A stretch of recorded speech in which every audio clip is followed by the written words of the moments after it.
উকবা রাদিয়াল্লাহু তাআলা আনহুর আব্বাকে যুদ্ধের ময়দানে নিয়ে গেলেন। যাওয়ার বেলায় ছেলেকে, এতিম ছেলেটা এখনো তো এতিম হয় নাই, বাড়িতে রেখে গেলেন।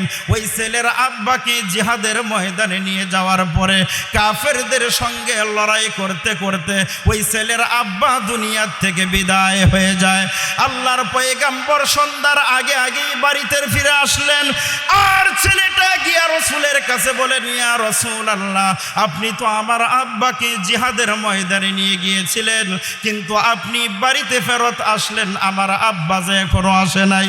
আল্লাহর পয়গম্বর কোনো জবাব দেয় না। জবাব না দিয়া চেহারাটা সামনের দিক থেকে উনি ডান দিকে ঘুরায় নিলেন। এই 7 বছরের বাচ্চাটা নবীজির ডান পাশে গিয়া বলেন, ওগো আল্লাহর পয়গম্বর, সামনের দিক থেকে আপনাকে প্রশ্ন করেছিলাম, কিন্তু আপনি জবাব দেন নাই।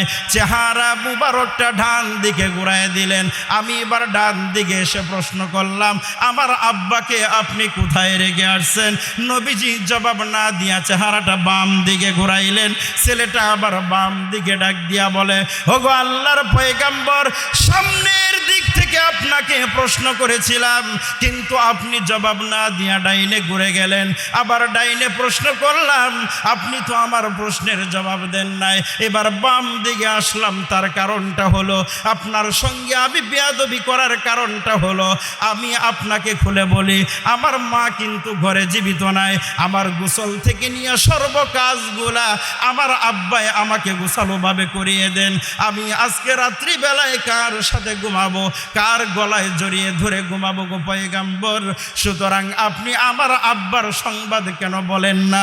এই কথাটুকু প্রকাশ করার পরে পয়গম্বর চোখের পানি ছেড়ে দিয়ে কান্দেন। আর ডেকে ডেকে বলেন, বশির ইবনে উকবা রে, তুই আর কান্দিস না। আমি তোর আব্বাকে নিয়ে গিয়েছিলাম এই ইসলামের একটা সৈনিক হিসাবে জিহাদের ময়দানে। তোর আব্বা দুনিয়ার থেকে বিদায় হয়ে গেছে, এখন তো আমি তোর আব্বাকে আর এনে দিতে পারবো না। হে বশির ইবনে উকবা, তোর আব্বা পৃথিবীতে আর ফেরত আসা সম্ভব নয়। সুতরাং আমি তোকে সান্ত্বনামূলক কথা বলি, আমি আজকে থেকে তুই এতিম। বশির ইবনে উকবার জন্য আমি পয়গম্বর, চিরদিনের জন্য আমি মুহাম্মদ তোর আব্বা হয়ে গেলাম। ইসলামের পক্ষে জীবন দেওয়ার জন্য সাহাবায়ে কেরাম যারা বয়স্ক মানুষ ছিলেন, ওনাদের প্রেরণা যেরকম মনের ভিতরে ছিল, অনুরূপভাবে মুসলমানদের ওনাদের যুগে ছোট্ট থেকে নাবালেগ বাচ্চাগুলা পর্যন্ত ইসলামের ভিতরে জীবন দেওয়ার জন্য তারা এরকম প্রস্তুতি ছিলেন। কিন্তু দুর্ভাগ্যবশত কারণ হলো, আমরা সমাজের ভিতরে বুক ফুলায় কথা বলি আমি মুসলমান, কিন্তু যতগুলা মুসলমান দাবি করে থার্মোমিটার দিয়া মাপলে, জরিপ চালাইলে পরে দেখা যায় শতকরা মুসলমান কয়জন পাওয়া যাবে। এটা আপনারা আমার চেয়ে ভালো বুঝবেন। আমরা এমনিতে মুসলমান, নাম কেউ আসতে মুসলমান, কিন্তু আমরা যে কোনো বিপর্যয়ের ক্ষেত্রে আল্লাহর পক্ষে তাওহীদি জনতা হিসাবে আমরা মোকাবেলা করার জন্য রাজি না। যারা 2-1 যায় তাদেরকে আরো পিছন থেকে বলে, যা জিয়া বুঝগা, মজাটা বুঝতে থাকে, এখন যা, এরকম বলে। কিন্তু আপনি, আমি মুসলমান হিসাবে, আপনি আমার ইমানি দায়িত্ব হিসাবে এই জমিনের ভিতরে যে কোনো ধরনের মানুষ হোক, আমি কোনো দলের পক্ষে বিপক্ষে বলতেছি না, যে কোনো ধরনের মানুষ হোক, যদি আমার 30 পারা কোরআনের বিপক্ষে কথা বলে, আল্লাহ এবং রসুলকে নিয়ে যদি বিদ্রুপমূলক কথা বলে, মুসলমানদের দাড়ি টুপি পাঞ্জাবি নিয়ে যদি ঠাট্টামূলক কথা বলে, তাদের প্রতিবাদ করার দরকার আছে না নাই? জোরে বলেন, দরকার আছে না নাই? ও মুসলমান, সাহাবায়ে কেরামরা যেরকম জিহাদের ময়দানে বাবা এবং ছেলের ভিতরে কোনো পার্থক্য রাখে নাই। বাবা যদি মুসলমান হন, ছেলে যদি কাফের হয়, বাবার তলোয়ারের সামনে যদি আসে, বাবা যেরকম ছেলের খাতির করেন নাই, মুসলমান হিসাবে আল্লাহর পাওয়ার নিয়ে ছেলের উপর যেরকম অতর্কিত হামলা চালিয়েছিলেন, আমরাও মুসলমানের সমাজের ভিতরে আমাদের শরীয়ত পরিপন্থী কোনো মুসলমান যদি আমাদের সামনে কথা বলতে চায়, সে আমার যে কোনো ধরনের আত্মীয় হোক না কেন, তার মোকাবেলা আমাদের করাটা ফরজ। বুঝেন নাই মনে হয়? তার মোকাবেলাটা আমাদের করা। আমাদের কথায় অনেকেই রাগ করবেন, হয়তো আপনারা এখানেই মনে হয় কেউ কেউ কষ্ট পাইতেছেন। কষ্ট পাইলেও ভাই বা বাবা, আমার করার কিচ্ছু নাই, কারণ আপনি যে আল্লাহর বান্দা, আমি সে আল্লাহর বান্দা। আমার বাবাকে আপনি গালি দিলে যেরকম আমার কষ্ট লাগবে, তাহলে আল্লাহকে গালি দিলে আমার কষ্ট না লাগার কারণটা কি? জোরে বলেন কষ্ট না লাগার। এরা আবার বলে কই মুসলমানদেরকে হুজুররা যে ওয়াজ বয়ান শোনা, এগুলা শুনলে মানুষের চোখ থেকে পানি আসে, মানুষের মন নরম হয়, আমরাও এরকম বাদ্যযন্ত্র দিয়া গান গাইয়া এরপরে আমরাও মানুষের অন্তর নরম করি। কথাটা বুঝে আসছে? কথাটা বুঝতে পারছেন তাদের মারেফতি হাকিকতটা? এখন আপনাদের কাছে আমার প্রশ্ন হলো যে আমরা ওয়াজ কালাম কোরআন হাদিস দিয়া মানুষের মন নরম করি, মানুষের দিল থেকে যদি পানি আসে, তাহলে ওই বান্দাটা আল্লাহর হিদায়াত প্রাপ্ত বান্দা হয়, ওই বান্দা সিরাতে মুস্তাকিমের উপর চলতে সহজ হয়।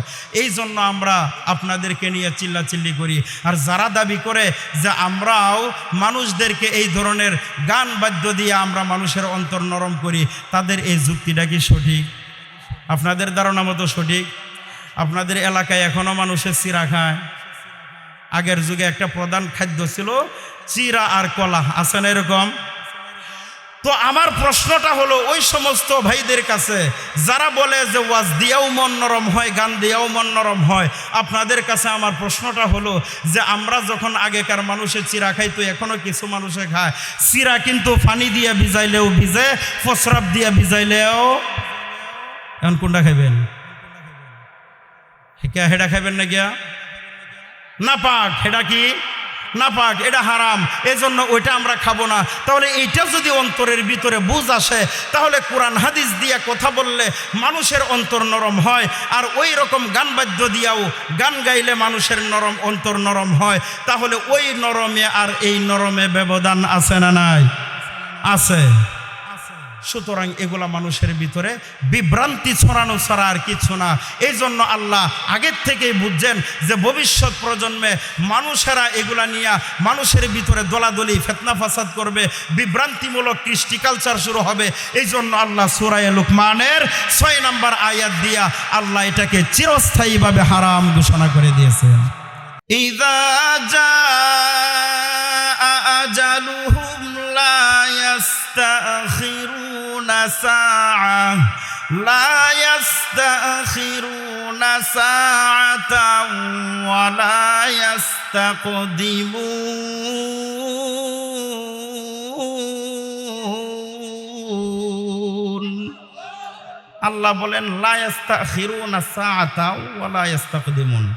সাআতুন শব্দের অর্থ আমরা মিনিটেও ব্যবহার করি, সেকেন্ডেও ব্যবহার করি, তবে মৃত্যুর বেলায় কোনটা হবে? আপনারা কি মনে করেন? সেকেন্ডে হবে, তবে সেকেন্ডও না, ওনারটা ঠিক আছে। এখানে মিনিট যদি মুরাদ নেই সাআতুন শব্দের, তাহলে মৃত্যুকে অনেক দূরে মনে করা হবে। মৃত্যুকে কোথায় রাখতে হবে? কতটুক কাছে? এই যে গাড়ে একটা সাহারক বলে আমরা চিনি, এরকম আছে না? এই রোগটার চাইতেও কাছে মৃত্যুকে মনে করতে হবে, মনে করতে।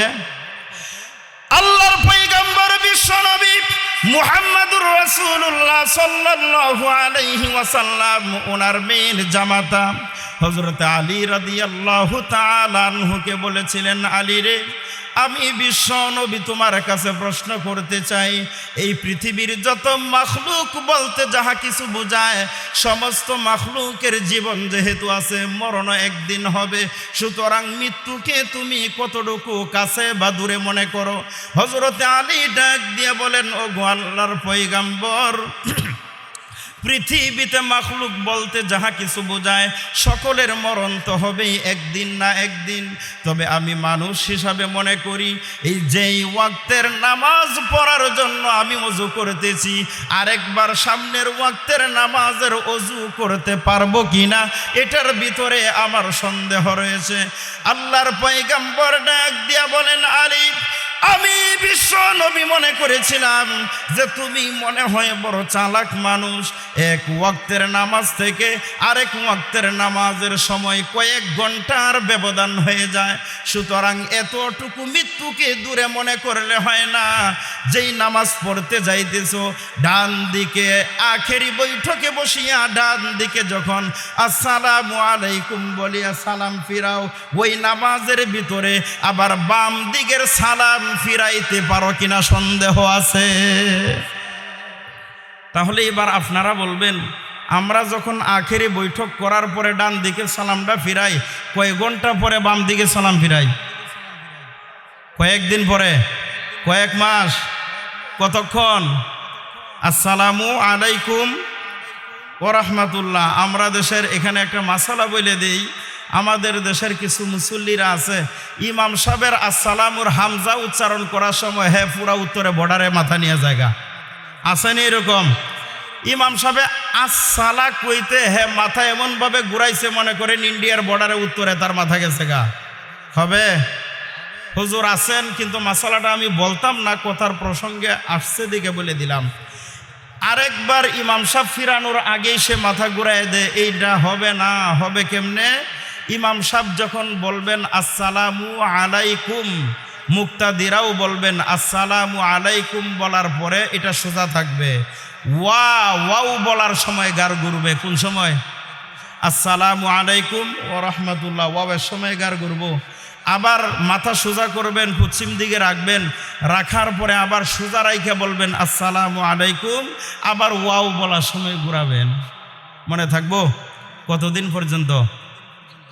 মৃত্যুর পরের দিন পর্যন্ত। হ্যাঁ, একটা ইবাদত, একটা মাসালা যদি শিক্ষা করা যায়, রসুলের হাদিসে বলেন মাসআলাতুন ওয়াহিদাতুন ইয়াতাআল্লামুর রাজুল খায়রুম মিন ইবাদাতি 60 সানা। যদি কোনো মুসলমান একটা মাসালা শরীয়তের শিক্ষা করে, খায়রুম মিন ইবাদাতি 60 সানা, 60 বছর নফল ইবাদতের চেয়েও আল্লাহর কাছে বেশি দামি হয়। তাহলে একটা মাসালা তো অন্তত আজকে শিখলাম, মনে থাকবো তো ইনশাল্লাহ। আমরা এগুলা মানুষকে বলি, মানুষ এগুলা পরে গিয়া ভুলে যায়।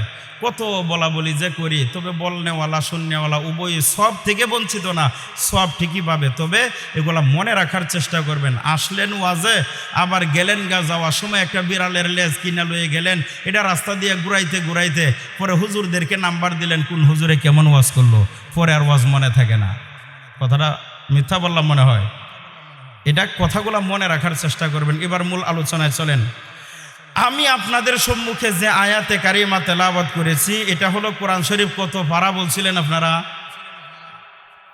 বাকিরা মনে হয় আমার কথা বুঝতেছে না। এই সবাই আমার কথাগুলো বুঝতেছেন? বুঝলে জবাব দিবেন। কোরআন শরীফ আপনাদের জানা মতো কত পারা? 30 পারা। 30 পারার মধ্যে 21তম পারার একটা সূরা আছে, সূরা লুকমান। সূরা লুকমানের 6 নম্বর আয়াতে কারিমা তেলাওয়াত করেছি। এই আয়াতটা অনেকেই ইশারা হয়তো বুঝে ফেলছেন। এই আয়াতটা কেন পড়েছি? এই আয়াতটার প্রসঙ্গে পাশাপাশি একটা হাদিস পাঠ করেছিলাম। আল্লাহর রসুল বলেন, মান আদালি ওয়ালিয়ান ফাকাদ আযানতুহু বিল হারব। আল্লাহ নিজে বলেন, আমি আল্লাহর ওলিদের সঙ্গে যারা বেয়াদবি করবে, তাদের সঙ্গে আমি আল্লাহ নিজে জিহাদ ঘোষণা করলাম। তাহলে এটা কি ভালো না খারাপ? আল্লাহ যদি কারো বিপক্ষে অবস্থান গ্রহণ করেন, তাহলে এই ব্যক্তির নসিব ভালো হবে না খারাপ হবে? খারাপ হবে। আল্লাহ এগুলা খারাপের থেকে আমাদেরকে হেফাজত করুন। এখন আপনারা বলুন, দুনিয়ার বর্তমানে বিচরণের ক্ষেত্রে আপনাদের বাংলাদেশের মানচিত্রের ভিতরে যত উলামায়ে কেরাম আছে, যত সর্বসাধারণ মুসলমানেরা আছেন, যত দাওয়াতুত তাবলীগের মুরব্বিয়ানে কেরাম আছে, সময় সাপেক্ষে বাংলাদেশের আরেক শ্রেণীর মুসলমানের সন্তানেরা এদেরকে নিয়ে তিরস্কার করে না? এদেরকে নিয়ে ঠাট্টা বিদ্রূপ মন্তব্য করে না? শুধু এদেরকে নিয়েই করে নাকি আল্লাহকেও নিয়ে করে? যদি আল্লাহকে নিয়ে করে, যদি রসুলকে নিয়ে করে, তাহলে আল্লাহ এবং রসুলকে নিয়ে যদি কেউ মন্তব্য কষায়, যদি সেটা শরীয়তের বিরুদ্ধাচরণমূলক হয়, তাহলে আপনারা তাদের পক্ষে না বিপক্ষে? হ্যাঁ, আরো জোরে বলতে হবে, পক্ষে না বিপক্ষে? বাংলাদেশের শতকরা 98% মুসলমানের দেশের ভিতরে কোন নাস্তিক আর মুরতাদ বেঈমানেরা মুসলিম সমাজের ভিতরে জন্মসূত্র মুসলমান হওয়ার লক্ষ্যে মুসলমানের পরিচয় দান করার পরেও, মুসলমানের সমাজে বসত করার পরেও যদি আল্লাহ এবং রসুলকে নিয়ে বিষোদ্গার করতে চায়, আল্লাহ এবং নবীকে নিয়ে যদি ব্যঙ্গ করতে চায়, মুসলমানদের টুপি এবং দাড়িকে নিয়ে যদি ব্যঙ্গ করতে চায়, তাৎক্ষণিকভাবে মুসলমানের সন্তান হিসাবে আমরা তার কণ্ঠটা ধরে তাকে উচিত শিক্ষা দিব ইনশাআল্লাহ। মুসলমানের সমাজে তাকে বসত করার কোনো অধিকার দিব না। সারা পৃথিবীটা যখন ধ্বংসলীলায় পরিণত হয়ে যাবে, তখন মসজিদগুলা তারা আপন জায়গার ভিতরে অবস্থান করবে। মসজিদগুলা যখন দেখবে সারা পৃথিবীটা ধুলাইকৃত তুলার নিয়ে উড়তে থাকবে, ওই ধুলাইকৃত তুলার মতো যখন রেজা রেজা নিষ্পেষিত হইয়া যখন উপরেরটা নিচে এবং নিচেরটা উপরে যাবে, ওই মুহূর্তের সময় মসজিদগুলা একত্রিত হবে এবং কি একত্রিত হইয়া খানায়ে কাবার কাছে চলে যাওয়ার অনুমতি চাবে।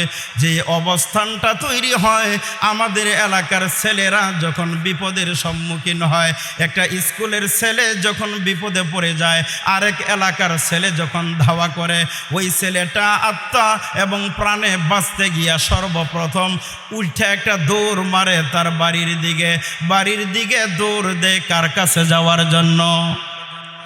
গার্জিয়ানের কাছে। মাশাআল্লাহ, ছেলেটা জানে নাসুল্লাহ এলাকায় আমি অপরাধ করেছি, এখানের ছেলেরা আমাকে ধাওয়া করেছে মারার জন্য, গাছিগাঁওয়ের ছেলেরা আমাকে মারার জন্য। তো একটা দৌড়াইয়া যাবে সর্বপ্রথম, হয় মার কাছে নয় বাবার কাছে। কেন? পৃথিবীতে সবচেয়ে বড় চাদর, দামি চাদর হলো তার মা এবং বাবার চাদরটা। ওখানে গিয়া যদি সে আশ্রয় নিতে পারে, তাহলে জানে পৃথিবীর আর কেউ তাকে আক্রমণ করার সুযোগ নাই। মসজিদগুলা ইসরাফিল আলাইহিস সালামের সিংহায় ফুৎকারের কারণে দেখবে পুরা পৃথিবীটা দেখা যায় ধুলাইকৃত তুলার মতো উঠতেছে। ধুলাইকৃত তুলা বুঝেন আপনারা? কই দেখছেন? ল্যাপটু শোকের দোকানদার আছে না, এর একটা গিটারের মতো যন্ত্র আছে আর একটা লাডি আছে, এটা দিয়ে এরকম করে বাইরে এলে পরে তুলাটা একদম চুলের মতো রেজা রেজা হইয়া সূর্যের যে ইয়াটা আছে কিরণটা টিনের ছিদ্র দিয়ে উঠলে যেরকম দেখা যায় এইরকম ভাবে উড়তে থাকবে। তো এইরকম অবস্থানটা দেখে মসজিদরা বলবে আর বাঁচার উপায় নাই, এখন আমরা কি করা? আমাদের বাবার কাছে গিয়ে আশ্রয় চাই। তাদের বাবা কি? খানায়ে কাবা। কি? খানায়ে কাবা। সারা পৃথিবীর যত মসজিদ আছে সবগুলা মসজিদের হেড অফিস হলো খানায়ে কাবা। যেরকম পুরা বাংলাদেশের তবলিগের মার্কাজ কোথায়? কাকরাইল। থানাওয়ারির মার্কাজ কোথায়? হালুয়াঘাটে, ফুলপুরে, তারাকান্দা, এরকম থানায় থানায় আছে না? এরকমভাবে সারা পৃথিবীর সমস্ত মসজিদের হেড অফিস হলো খানায়ে কাবা। ইয়ারা বিপদের অবস্থানটা দেখা খানায়ে কাবার দিকে রওনা করবে। কোথায়? খানায়ে কাবা। কারণ খানায়ে কাবার সমস্ত শাখা প্রশাখা হলো পৃথিবীর সমস্ত মসজিদ সন্তান হিসাবে। এরা খানায়ে কাবার কাছে আশ্রয় গ্রহণ করবে এবং খানায়ে কাবার সামনে গিয়ে উপস্থিত হয়ে ডাক দিবে, হে খানায়ে কাবা, এই পৃথিবীটা পুরা উলট পালট হয়ে গেল। এখন তো কোনো মানুষ কেউ কারো পরিচয় দিতে চায় না এবং কি কোনো আত্মীয় স্বজন পর্যন্ত কেউ কাউকে পরিচয় দেয় না। বাবা সন্তানের কোনো পরিচয় দিতে চায় না। আমরা নিরুপায় হইয়া আপনার দরওয়াজায় হাজিরা দিলাম।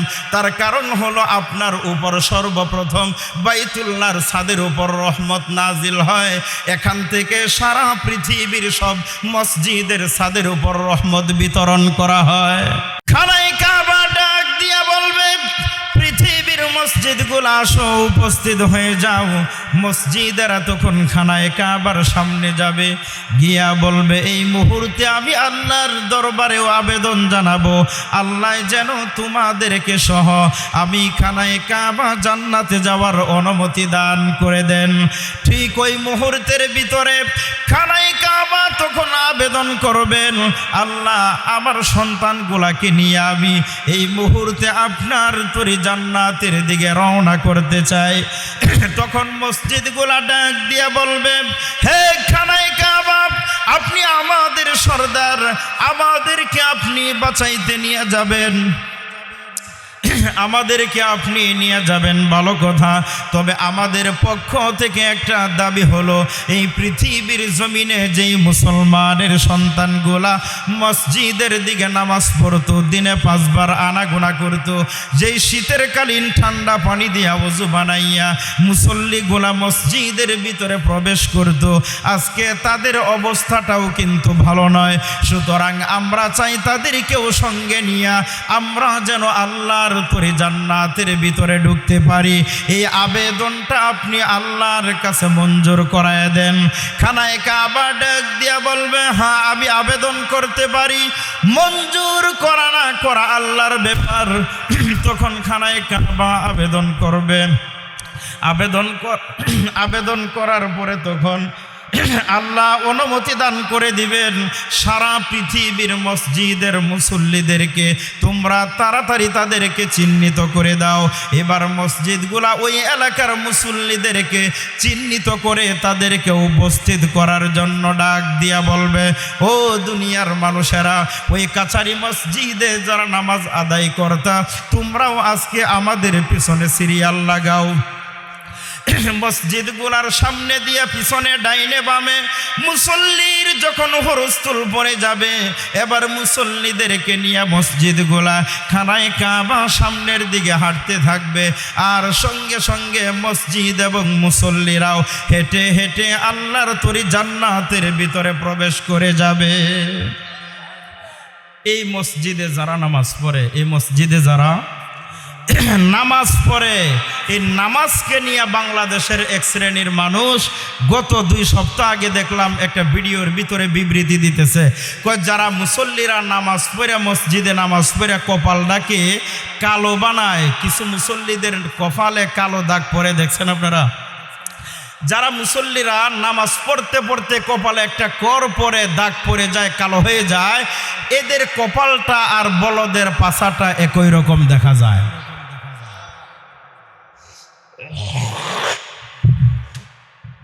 এটা বিবৃতিটা দিয়েছে কুমিল্লার একজন সাধক। সে তার বক্তব্যে বলতেছে, মুসল্লিরা নামাজ পড়ে যে কপালে দাগটা ফালায়, এই দাগটা দেখতে বলদের পাছার মতো দেখা যায়। বলদের পাছা যেরকম কালো, এরকমভাবে নামাজ পড়ন্যাদের কপালটাও কালো। যারা নাউজুবিল্লাহ বলে না, এরা ওই দল। এবার বলেন, যে মানুষটা এই মন্তব্যটা করলো, রুচিপূর্ণ না কুরুচিপূর্ণ? এই ব্যক্তি যে মন্তব্য করলো নামাজ নিয়ে, নামাজ কি আমার বাপ দাদার সম্পদ? নামাজ কার হুকুম? জোরে বলেন, কার হুকুম? আল্লাহর হুকুম। ও মুসলমান, আপনারা বাংলাদেশের 360 আউলিয়ার দেশের পবিত্র ভূমির মুসলমান, আপনাদের সমাজের ভিতরে যারা ঢোল ডগ্গর হারমোনি বাজাইয়া, যারা মারেফতের দোহাই দিয়া বাংলাদেশের মুসলমানের নামাজকে নিয়ে ব্যঙ্গ করতে চায়, ওই সমস্ত মুসলমানের বাচ্চাগুলাকে এক বাক্যে জুতা ফিটা করে বাংলার পবিত্র জমিন থেকে উৎখাত করতে হবে। কত বড় বুকের পাড়া চিন্তা করছেন? কুমিল্লা হিয়াজুরি তার বাড়ি, কয়েক কোরআন শরীফের মধ্যে আল্লাহ গাঞ্জা খাওয়া জায়েজ করে দিছে। আচ্ছা, কোন এটা কি সম্ভবপর কথা? আপনারা জানেন গাঞ্জা খাওয়া কোরআন শরীফে জায়েজ? সে দলিল দেয়, ফাবি আলাই রাব্বিকুমা তুকাজ্জিবান।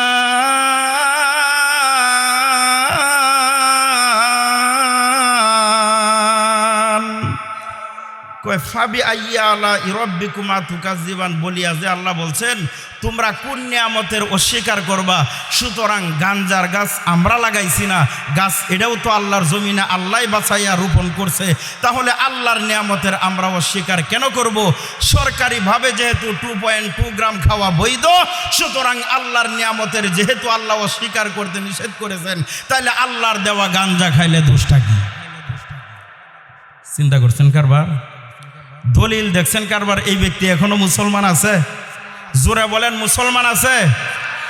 আরেকটায় কয় কুল আউযু বিরাব্বিন নাস মালিকিন নাস ইলাহিন নাস মিন শারিল ওয়াসওয়াসিল খান্নাস। আল্লাহ কোরআন শরীফে কইছে নাচবার, সুতরাং আমরা নাচলে দোষটা কি? এবার আপনারা বলেন, কোরআন শরীফের মধ্যে আল্লাহ কি নাচ দিয়া নাচবার বলছে? নাচ মানে মানুষ। তাহলে কোরআনের যে অপব্যাখ্যা যে মানুষটা করে, আল্লাহর সঙ্গে চ্যালেঞ্জের মোকাবেলা যায়, এই মানুষটা আর মুসলমান থাকতে পারে? জোরে বলেন, মুসলমান থাকতে পারে? ও মুসলমান, যারা এই সমস্ত কৃষ্টি কালচার মুসলমানদেরকে ভাইরাস করার জন্য যারা অপপ্রচার চালাইতে চায়, আল্লাহর রাসূল বুখারীর গ্রন্থের ভিতরে বলেন, মান ফাসসারাল কুরআন বিরাইহি ফাল্যাতাবাওয়া মাকআদাহু মিনান নার। যে ব্যক্তি কোরআনের ব্যাখ্যা মন গড়া মতো করবে, সেই ব্যক্তি জাহান্নামী। তাহলে এই ব্যক্তি আল্লাহর সঙ্গে চ্যালেঞ্জ কইরা কোরআনের আয়াত বিকৃত সাধন করলে এরপরে মুসলমান থাকে না। আজকে আপনাদের এলাকায় প্রচার করে যেতে চায়, যারা ওই সমস্ত মানুষগুলাকে কাফের বলবে না, নাস্তিক মুরতাদ বলবে না, তারাও তাদের সঙ্গে নাস্তিক এবং মুরতাদ হয়ে যায়। এটা আমার কথা নয়, আল্লাহ এবং রসুলের কথা। এটা কার কথা? আল্লাহ এবং রসুলের কথা। কত বড় লম্পট হলে পরে আল্লাহকে নিয়ে চ্যালেঞ্জ করতে চায়, এরপরে বলে যে আল্লাহ এক মুখে কয় কথা বলে, এটা আল্লাহর মুখ না হুক, এটা আমি জানবার চাই। শুনছেন আপনারা এই কাহিনী? শুনেন নাই কেউ মনে হয়? ইন্না লিল্লাহ। আপনারা কি আলাদা দেশে থাকেন? আপনারা আলাদা দেশে থাকেন। আল্লাহকে বলতেছে যে আল্লাহর এটা মুখ না হুক, এটা আমি বুঝি না। চিন্তা করছেন কারবার? আমার জন্মদাতা বাবাও যদি আল্লাহর বিপক্ষে কথা বলে, তাহলে তাকে আমি ছাড়তে রাজি নয়। ও মুসলমান, সেই সমস্ত মুসলমানগুলো সামাজিক রক্ষার্থে মুসলমান, এদেরকে শুধু আইনের আওতায় এনে গ্রেফতার করলে আমাদের দাবি থামবে না, এদেরকে জনসম্মুখে ফাঁসির কাস্টে ঝুলাইতে হবে, আর না হয় মুসলমান থামবে না। কারণ আমার জীবনের চেয়ে, আমার সন্তানাদির চেয়ে, আমার মাতা পিতার চেয়ে আমার আল্লাহ এবং রসুলের মোহাব্বত অন্তরে বেশি না কম? জোরে বলেন, বেশি না কম? তাহলে আমার আল্লাহকে নিয়ে যদি গালি দেয়, আমার রসুলকে নিয়ে যদি ব্যঙ্গ করতে চায়, তাকে মুসলমান বলবো দূরের কথা, মুসলমান সমাজের ভিতরে তাকে জীবিত থাকার কোনো অধিকার সে রাখে না। আমাদের ব্যক্তিগত আপনাদের সাথে কারো দ্বন্দ্ব আছে? যাদের ব্যাপারে বলতেছি তাদের সাথে আমার কোনো রেশারেশি আছে? রেশারেশিটা কিসের? ইসলাম নিয়ে। রেশারেশিটা কিসের? ইসলাম নিয়ে। কারণ আমরা সকলে এক আল্লাহর বান্দা, আমরা সকলেই একই নবীর উম্মত, আমরা সকলে একই দেশের মানুষ। তাহলে অযথা আপনাকে আমি কেন বয়কট করব?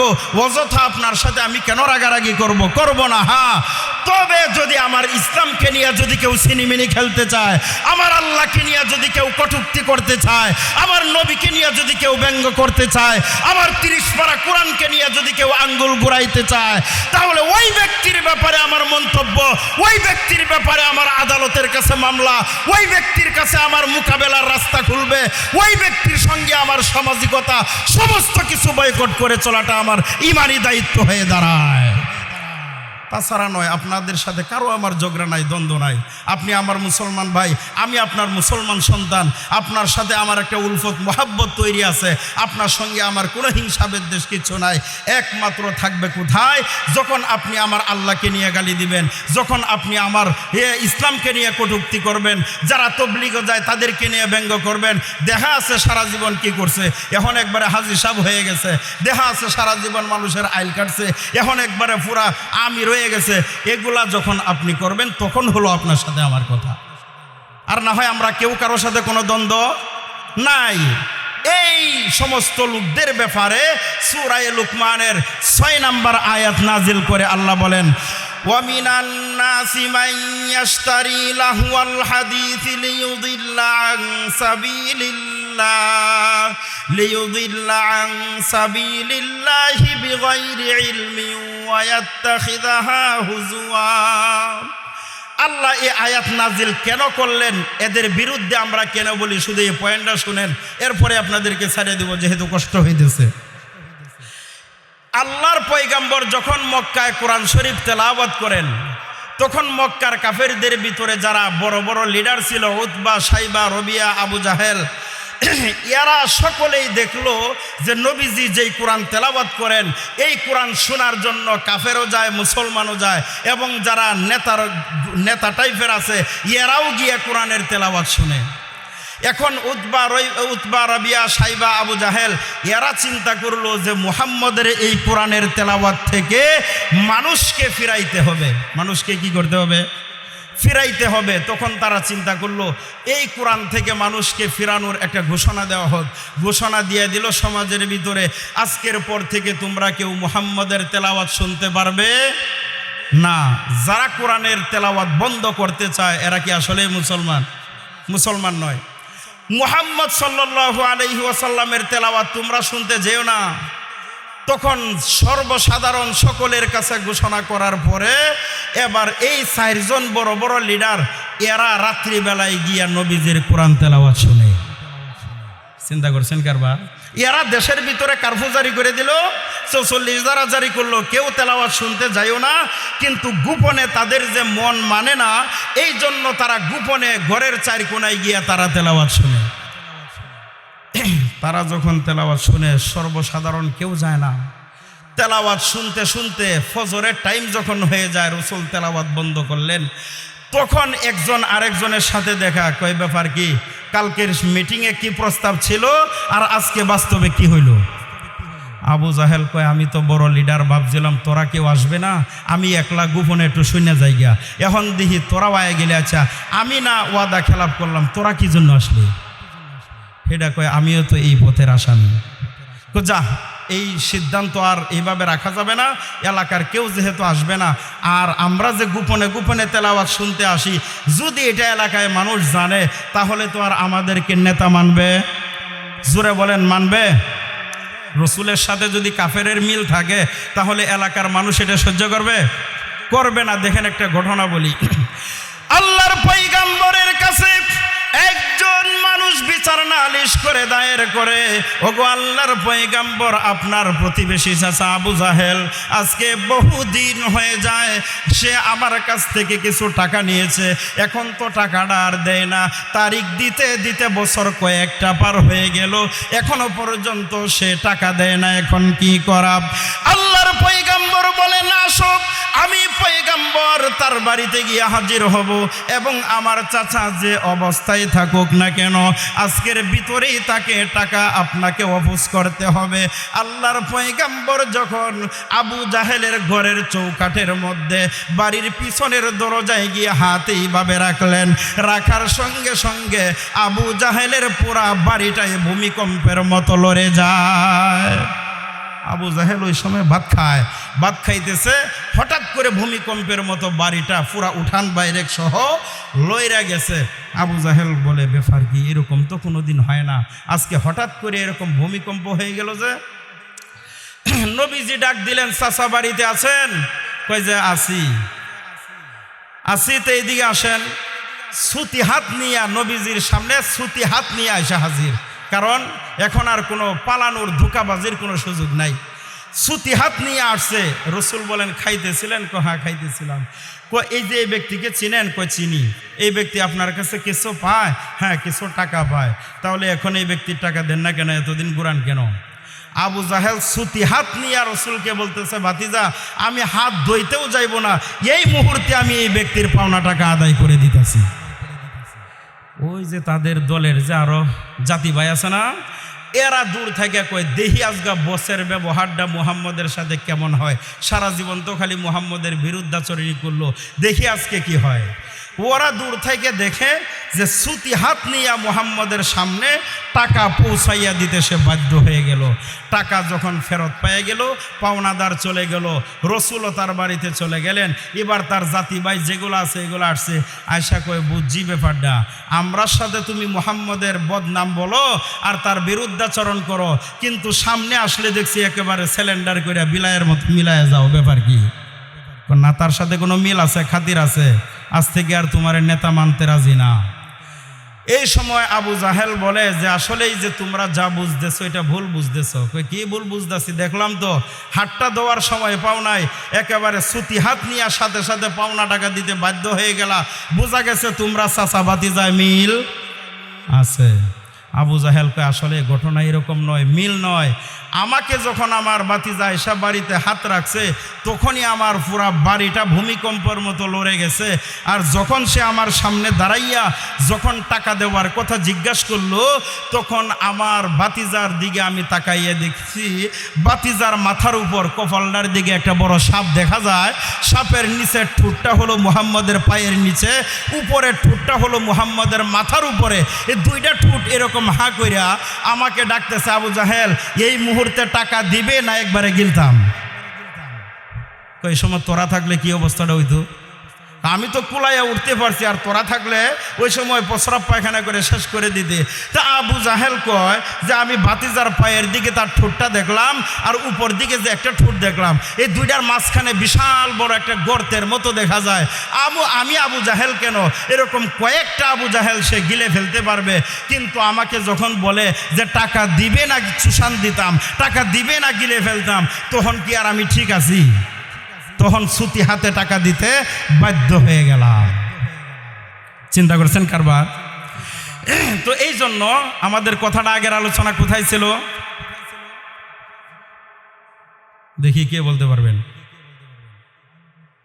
হইছে না?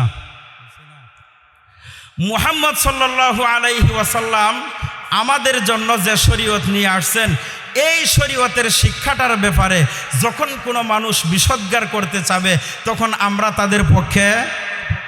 তাদের পক্ষে নাই।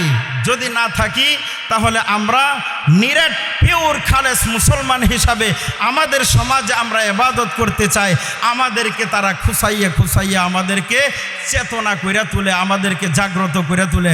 আমরা কিন্তু আসলেও তাদেরকে খাজ্জাইতে যাই না, আমরা তাদেরকে চুলকাইতে যাই না।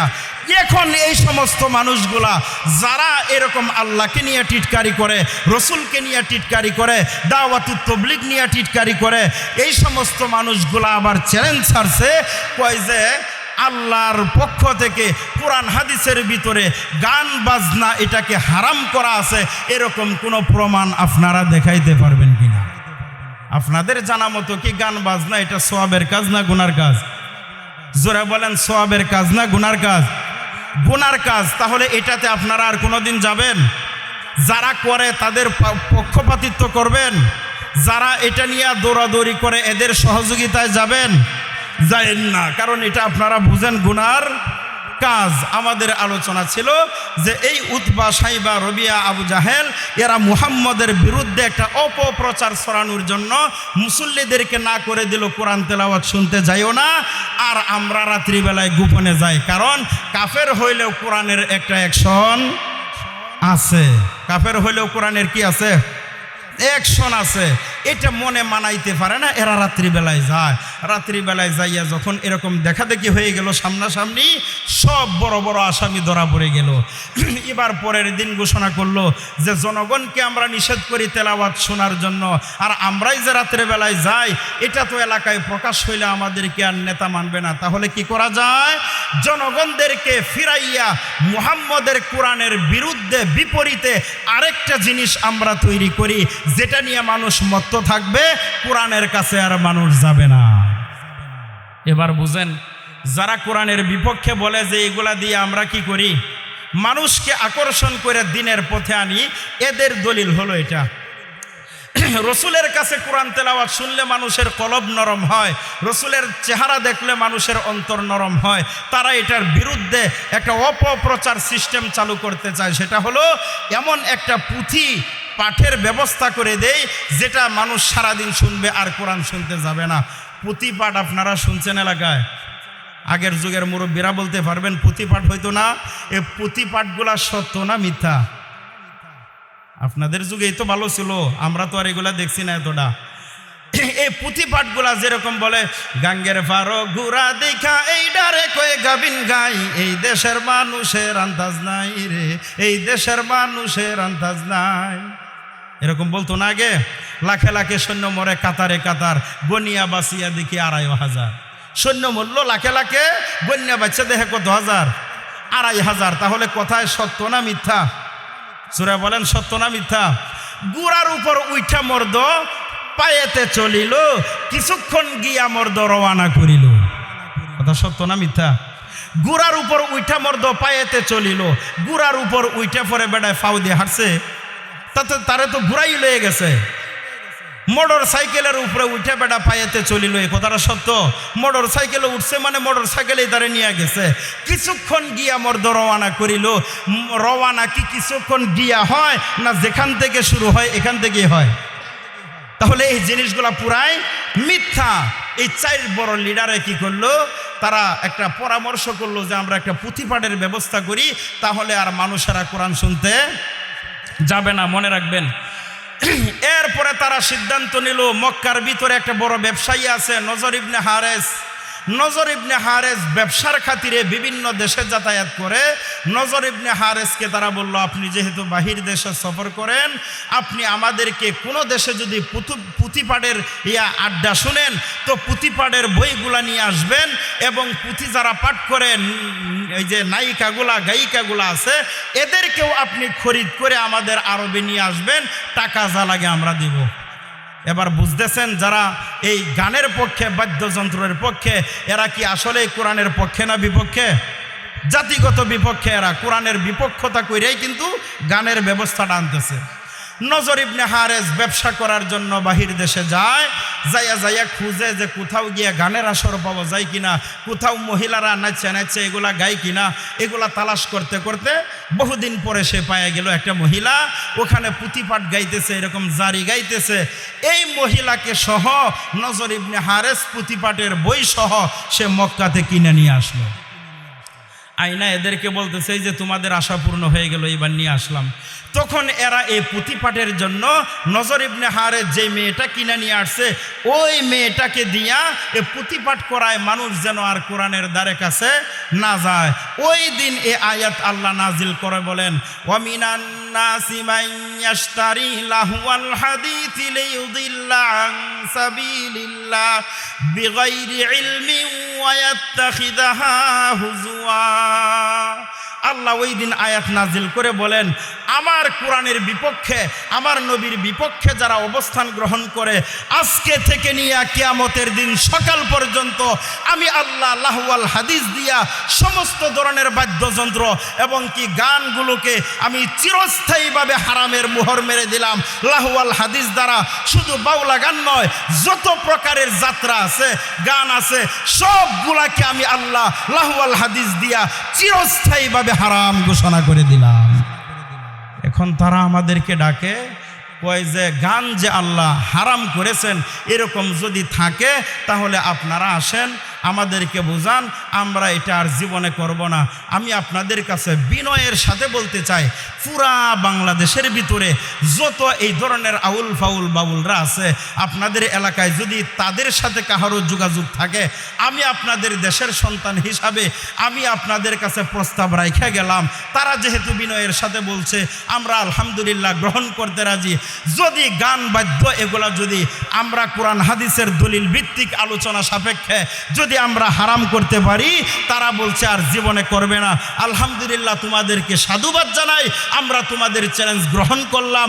এই দেশের ভিতরে কোন মাসে, কোন মাঠে, কোন তারিখে তোমরা বসতে চাও, তোমরা সারা বাংলাদেশের যত আছো সবাই মিলে অনুষ্ঠান করো বড় এক বিলের ভিতরে, তাহলে আমরা তোমাদেরকে প্রমাণ করে দিব।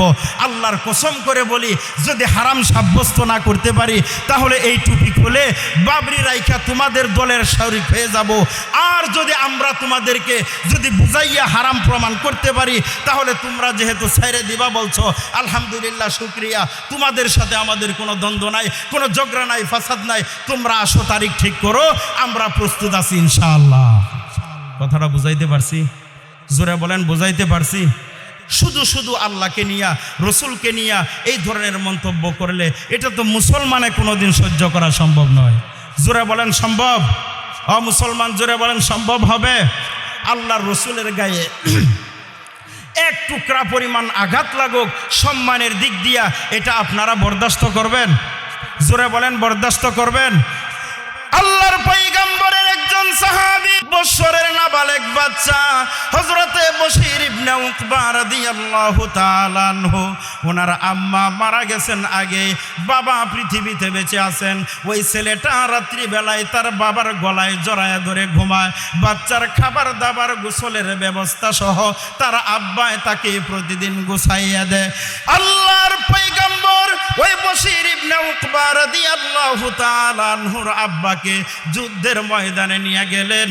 যাওয়ার বেলায় ছেলেকে, এতিম ছেলেটা এখনো তো এতিম হয় নাই, বাড়িতে রেখে গেলেন।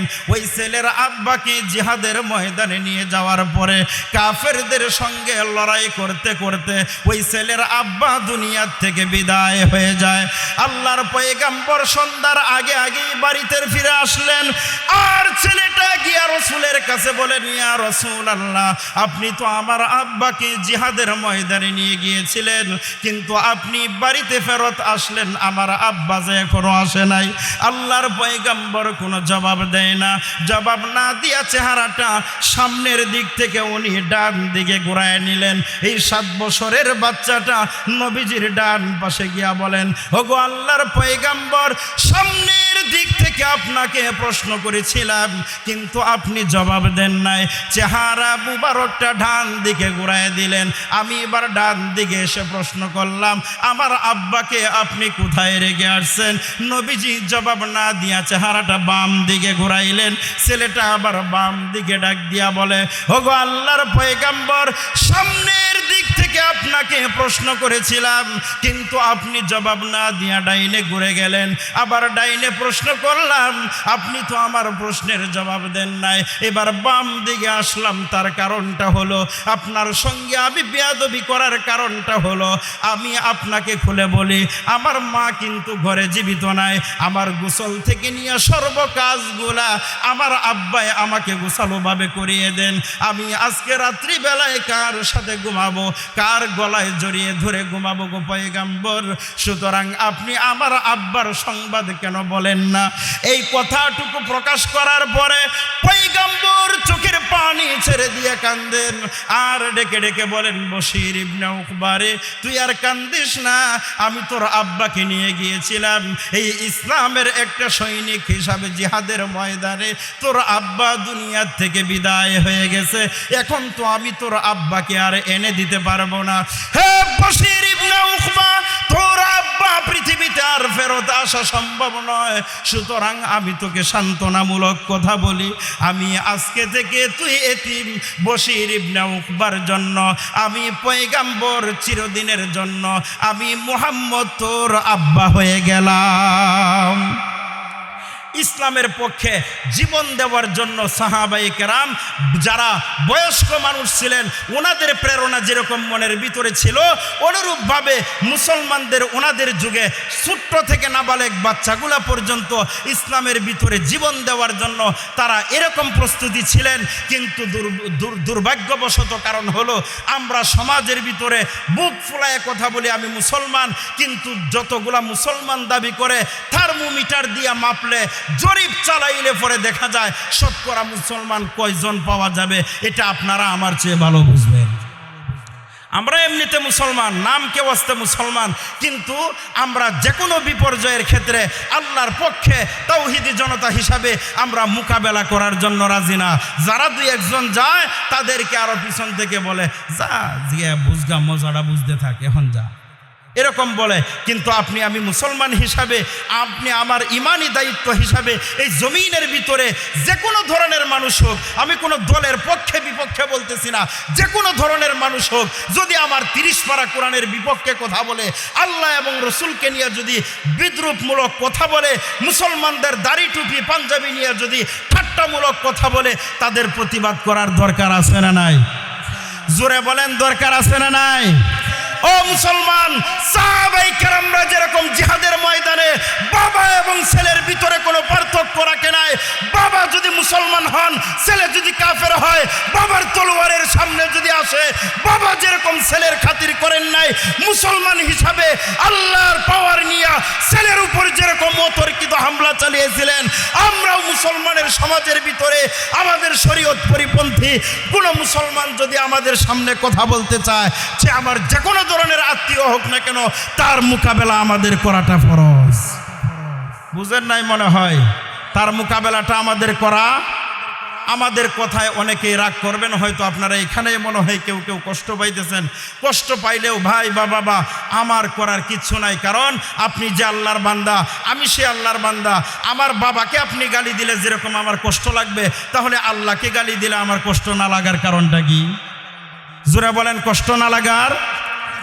এরা আবার বলে, কই মুসলমানদেরকে হুজুর রাজে ওয়াজ বয়ান শোনা, এগুলা শুনলে মানুষের চোখ থেকে পানি আসে, মানুষের মন নরম হয়। আমরাও এরকম বাদ্যযন্ত্র দিয়া গান গাইয়া এরপরে আমরাও মানুষের অন্তর নরম করি। কথাটা বুঝে আসছে?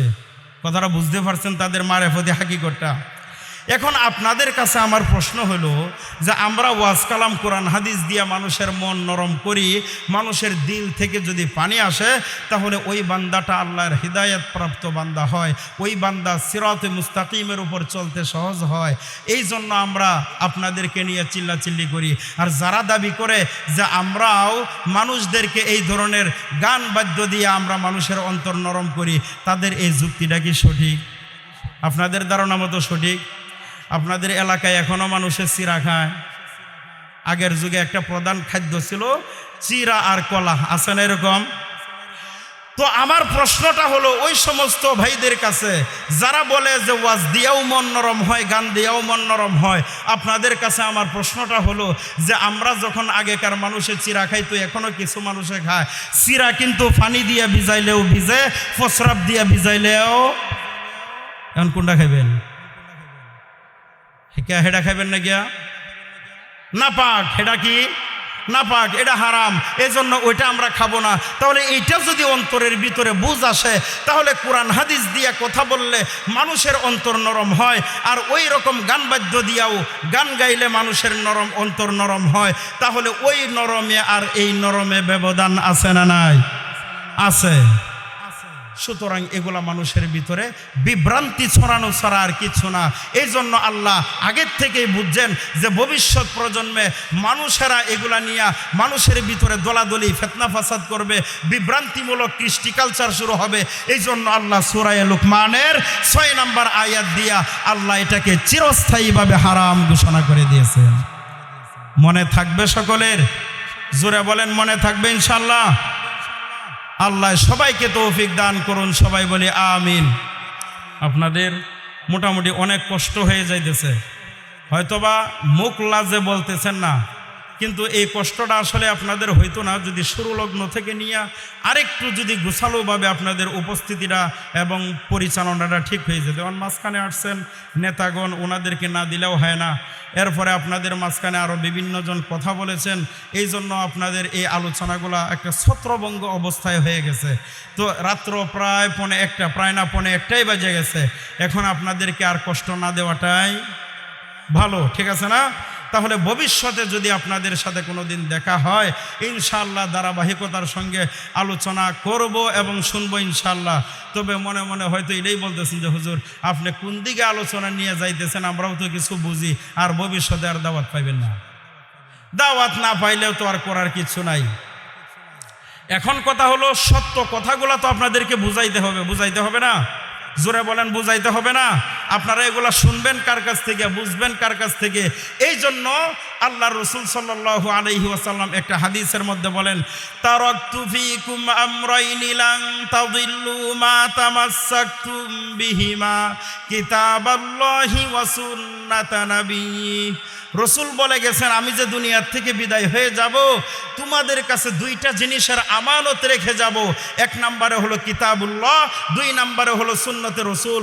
এই 2টা জিনিস যতদিন পর্যন্ত কোনো মানুষ, যতদিন পর্যন্ত কোনো সমাজ, যতদিন পর্যন্ত কোনো দেশ এগুলাকে গ্রহণ করে রাখবে, লান তাদিল্লু, ততদিন পর্যন্ত এই মানুষেরা পথ ভ্রষ্ট হবে না, গুমরা হবে না। এই কথাগুলো আমাদের শোনাইতে দায়িত্ব আল্লাহ এবং রসুল দিয়ে গেছেন।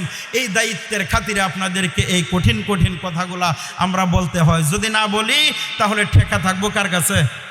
আল্লাহর কাছে। আমি ইচ্ছা করলে পারতাম তো ইউসুফ আলাইহিস সালাম বা জুলেখার কিচ্ছা বইলা আপনাদেরকে সময়টা ব্যয় করা, কিন্তু উপস্থিত বর্তমান পরিস্থিতিগুলা, উপস্থিত বাস্তবায়নগুলা যদি আপনাদেরকে ধরায় না দেই, আপনারাই হাসরের ময়দানে আদালতে মামলা দায়ের করবেন।